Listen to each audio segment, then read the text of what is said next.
నరికి పడేశా.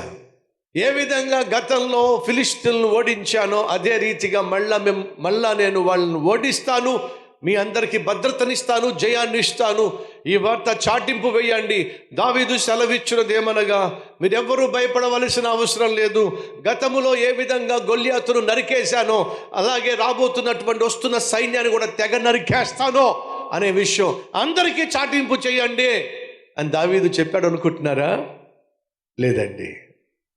దావీదు ఎప్పుడూ కూడా తన ఖండ బలాన్ని నమ్మలేదండి. గుండెలో ఉన్న దేవుణ్ణి మాత్రమే నమ్మాడండి. అందుకే దావీదు అంటాడు, అయ్యా నా కత్తినైనను నా వింటినైనను నేను నమ్మనయ్యా. మరి నా గుండెల్లో ఉన్న నిన్నే నేను నమ్ముకుంటానయ్యా. శత్రు అమాంతంగా దేశం మీదకు దండయాత్ర చేస్తున్నప్పుడు దావీదు చేసిన